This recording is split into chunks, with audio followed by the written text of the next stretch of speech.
What if I told you the one nation the United States fears the most isn't the one with the biggest army, the largest economy, or the loudest voice, but the one that refuses to bow? This isn't about politics. This is about truth, the kind the world isn't ready to face.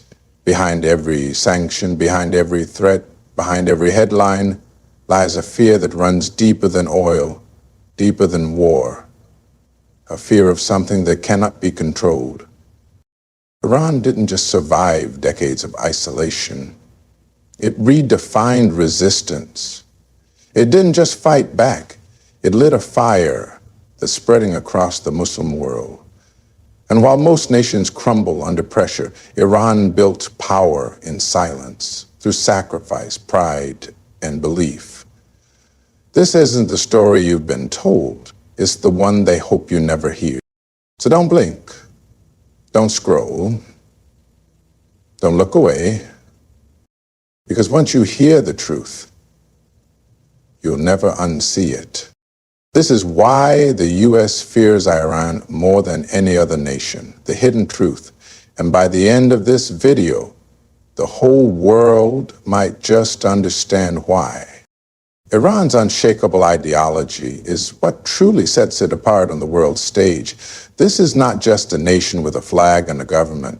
It is a nation with a mission, a deeply rooted belief system forged through revolution, faith, and resistance. When the Islamic Revolution erupted in 1979, it didn't just overthrow a monarchy. It sent a shockwave through the entire Western order. For the first time in modern history, a country stood up and said no, not just to imperialism, not just to Western domination, but to the entire system of secular materialism that was being imposed on the world. Iran didn't just want independence in politics or economics, it wanted ideological independence. And that's what scared the U.S. the most. Because you can negotiate with a politician, you can manipulate an economy, you can even overthrow a government, but you can't easily destroy an idea, especially when that idea is rooted in sacrifice and martyrdom, in a spiritual belief that dying for a cause is more honorable than living in submission. The ideology of Iran is built on resistance, not just against occupation or injustice, but against moral decay, cultural infiltration, and the erasure of identity. It rejects the modern colonial mindset, not just in military terms, but in spiritual terms. That's why every missile test, every speech, every flag waved in resistance carries more weight than just politics. It carries meaning. The United States operates through influence. It conquers without always firing a bullet, through Hollywood, through consumerism, through debt, through cultural narratives that erode tradition. But Iran is one of the few countries that built an entire system designed to resist that. It has its own media, its own scholars, its own heroes. And they're not chasing after Western approval. Iran's leaders don't want to be invited to the global dinner table. They want to build their own. That level of self-respect, that refusal to bow, makes the U.S. nervous. Because if one nation can do it, others might follow. This ideology also fuels Iran's foreign policy. Its support for movements in Palestine, Lebanon, Syria, and Yemen isn't just political maneuvering, it's ideological solidarity. Iran sees itself not just as a nation, but as a voice for the oppressed. That's not the language of diplomacy. That's the language of revolution, and the West has no formula to tame that. This ideology turns every act of defiance into a spiritual obligation. It turns sanctions into badges of honor. It turns isolation into purity. And when you face a nation that doesn't fear your punishments, that doesn't envy your luxuries, and that doesn't seek your validation, you start to realize you're not the one holding power anymore. You're just reacting to it. That's why Iran's ideology is feared, because it can't be negotiated, it can't be bought, and it refuses to kneel. Iran's regional influence and resistance network is one of the most underestimated sources of fear for the United States. While some nations rely solely on traditional military power, Iran has cultivated something far more resilient and far-reaching, a decentralized alliance of ideologically aligned movements across the Middle East. These aren't mere proxies. They are partners in a larger vision of resistance. From Hezbollah in Lebanon to the Houthis in Yemen, from the popular mobilization forces in Iraq to loyal elements in Syria and even Palestine, Iran's presence isn't marked by bases or flags. It's embedded in the hearts and minds of fighters who see Tehran not just as a government, but as a beacon of defiance. This network didn't emerge overnight. It was built through years of shared struggle, joint sacrifice, and a unifying narrative, the rejection of Western occupation, Zionist aggression, and the oppression of Muslim lands.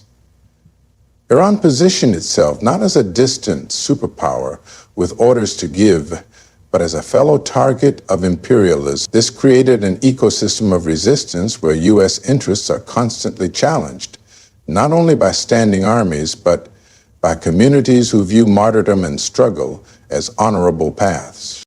Hezbollah, for example, is not just a militant group.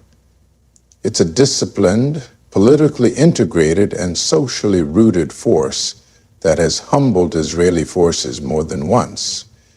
The U.S. saw this during the 2006 war, when a small band of fighters, trained and armed by Iran, managed to push back one of the most advanced militaries in the world. In Yemen, the Houthis, though poorly equipped and heavily sanctioned, continue to resist a Western-backed coalition, and their missile technology, quietly linked to Iranian innovation, has struck targets far beyond their borders. In Iraq and Syria, the fight against ISIS saw Iranian-backed groups doing what many Western-trained armies could not: hold ground, reclaim territory, and sustain morale under brutal conditions. What makes this network even more dangerous to American strategic interests is its ideological nature. These groups are not simply motivated by political gains.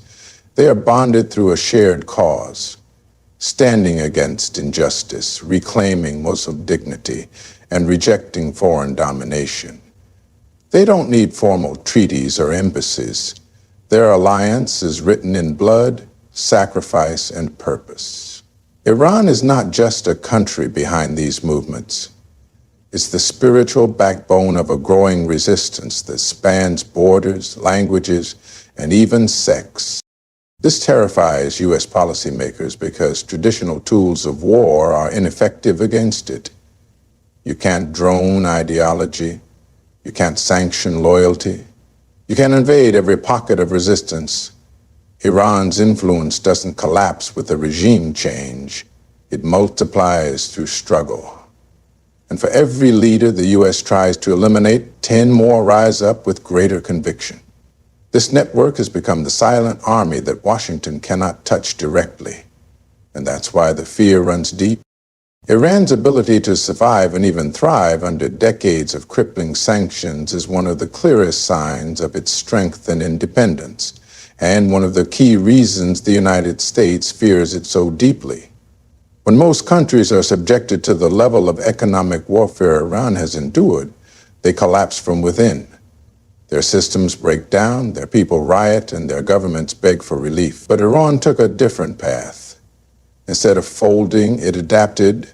Instead of depending on outside help, it turned inward and began building self-reliance, piece by piece.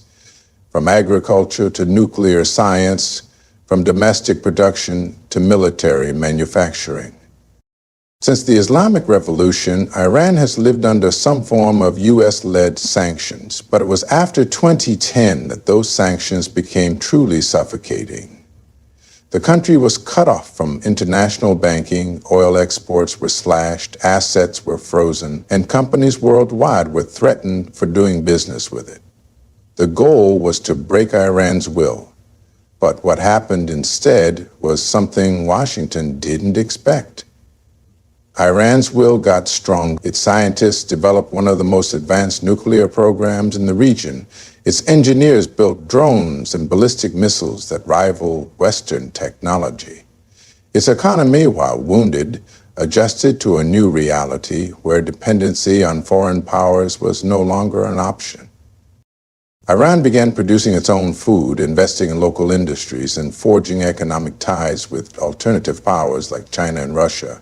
It strengthened domestic supply chains and created a resistance economy, a concept where survival under pressure becomes a strategic advantage. The message was clear: you can't isolate us because we've learned to live without you. The U.S. watched in frustration as every round of new sanctions only sharpened Iran's survival skills. When the Iranian rial fell, the country didn't implode. When oil exports dropped, it found new buyers or reduced dependency. When banks were blocked, it turned to cryptocurrency, barter systems, or local currencies in trade. This self-sufficiency created something far more dangerous than just economic stability.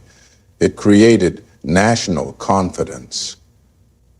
Iran's people began to see hardship not as defeat, but as a test. They became accustomed to sacrifice, and they understood that their country was being punished not for aggression, but for defiance. That gave them pride, not fear. And that's where the real problem for the U.S. lies. A population that survives without you becomes a population you can't control. A country that doesn't need your money, your systems, or your markets is a country that can stand alone. And in today's world, independence is the rarest and most powerful weapon a nation can possess. Iran didn't just endure sanctions, it used them as fuel. It exposed the limits of American pressure and proved to the world, especially other oppressed nations, that resistance is possible. That's what makes Iran so dangerous to U.S. interests. Not because it's rich, not because it's aggressive, but because it refuses to be broken. Iran's strategic geography and its control over vital global oil routes, especially the Strait of Hormuz, give it a level of influence that few nations can rival. And it's a major reason the United States fears direct confrontation with the Islamic Republic. The Strait of Hormuz is one of the most important choke points in the world. Roughly 1/3 of the world's seaborne oil passes through this narrow waterway, linking the oil-rich Gulf states to global markets. If Iran were to block or disrupt this strait, the global economy would feel it instantly. Oil prices would skyrocket, shipping routes would be thrown into chaos, and markets would tumble. This isn't theory. It's reality. And both Washington and Wall Street know it. Iran has made it clear on several occasions that if it is provoked or cornered, it holds the ability to respond in a way that hurts not just its enemies, but the global system itself.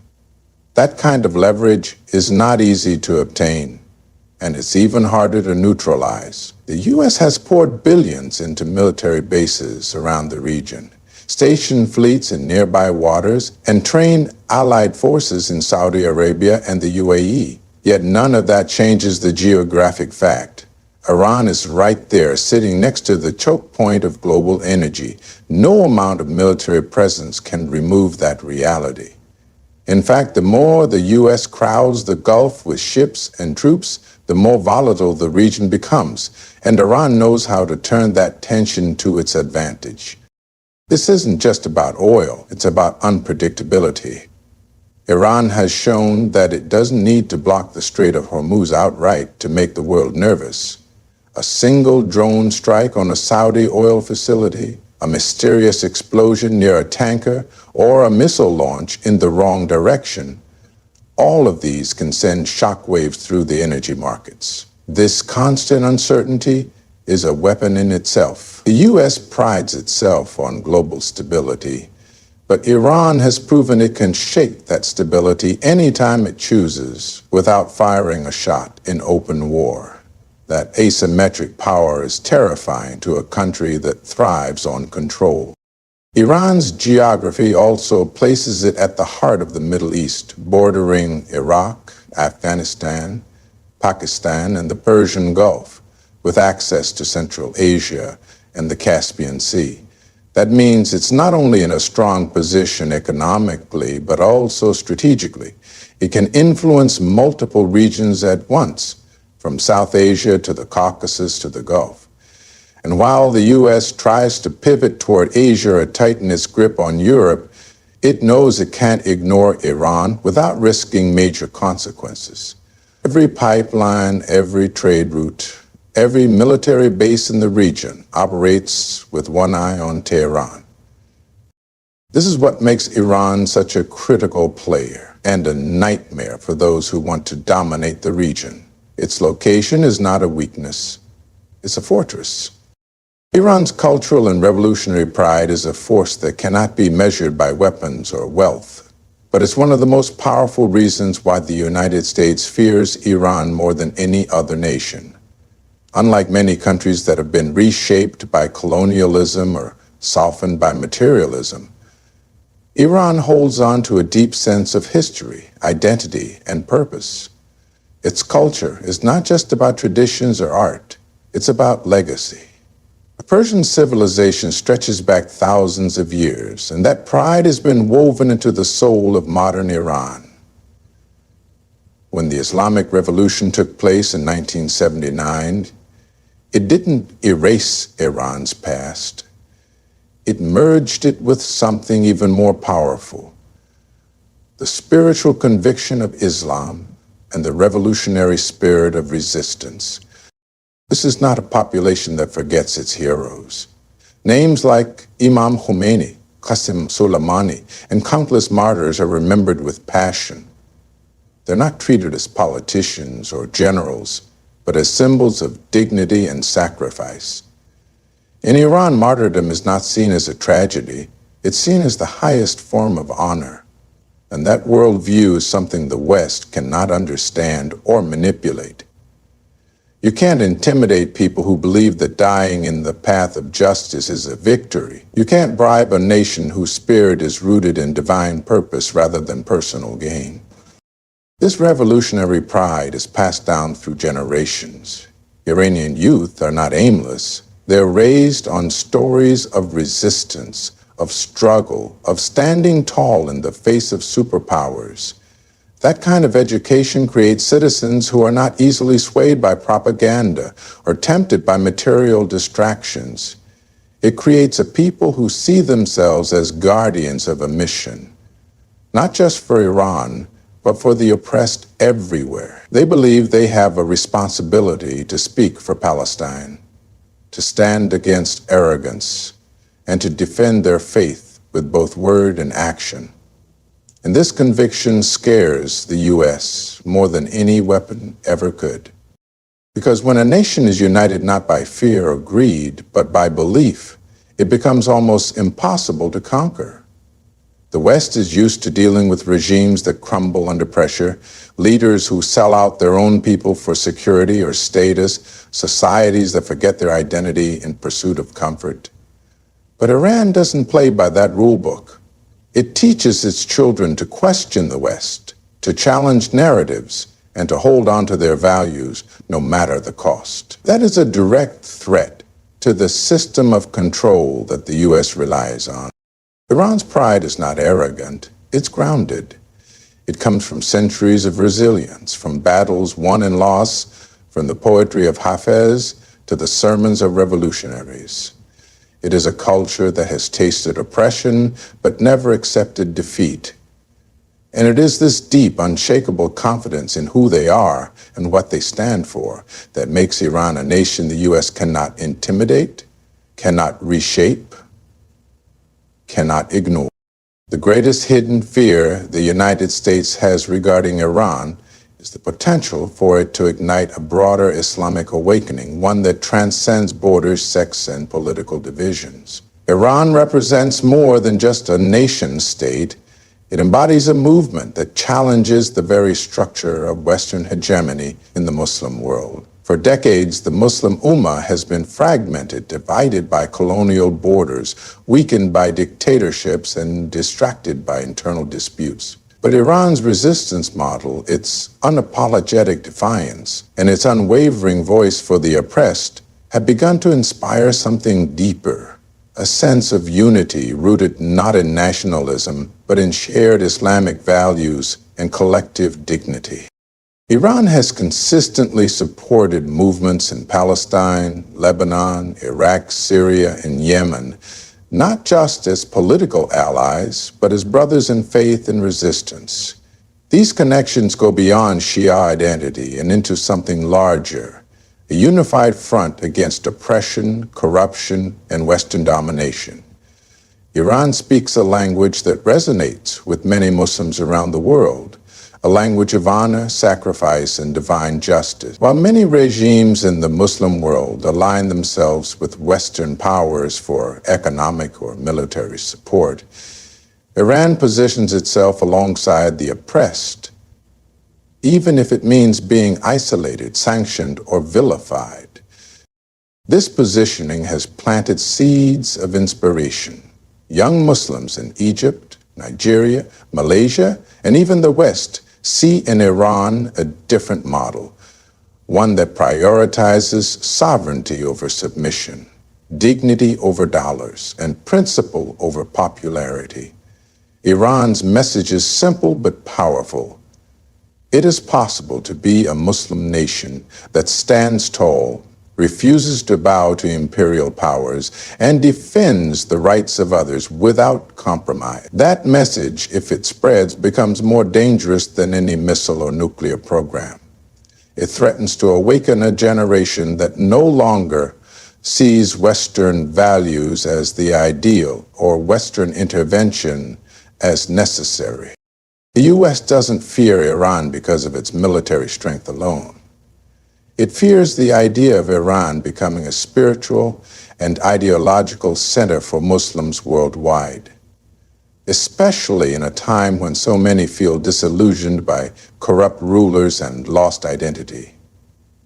The West has maintained control over the Muslim world by dividing it, by turning Sunnis against Shias, Arabs against Persians, moderates against radicals. But Iran's influence threatens to reverse that divide by calling everyone back to a common cause: resistance against injustice, pride in Islam, and unity in the face of tyranny. If Muslims across sects begin to look past their differences and see a shared struggle, if they begin to prioritize liberation over division, the entire power structure the U.S. relies on begins to crumble. Iran, with all its flaws, represents that dangerous spark, the one that could light a fire too large to contain, and in that fire, Western dominance in the region could be reduced to ashes. That's the fear they never say out loud. Not a war with Iran, but a world inspired by it. So when you strip away the headlines, the politics, and the propaganda, what you find is this: the United States doesn't fear Iran because of its weapons or its economy or even its alliances. It fears Iran because Iran represents something it cannot control: an unshakable belief, a proud identity, a people rooted in sacrifice, and a defiance that doesn't bend under pressure. It fears a nation that has learned how to survive in the dark, build in the shadows, and rise in the face of every attempt to break it. It fears a revolution that still breathes, a resistance that still echoes, and a spirit that still burns in the hearts of millions far beyond Iran's borders. This fear is not about what Iran has done, it's about what it could awaken: a global resistance, a spiritual revival, a united front built not on politics, but on principle. And that's a power no drone, no dollar, no diplomat can silence. The truth is, Iran is not just standing, it's standing tall, and the world is watching. Thank you for walking with me through this truth, the one hidden behind noise, headlines, and half-truths. If you made it this far, then you're someone who seeks more than just answers. You seek understanding. Keep questioning, keep digging, and keep standing for what matters, because truth, once found, demands courage. Good luck on your journey. And may your heart always be guided by purpose, not pressure. Stay strong, stay aware, and thank you for listening.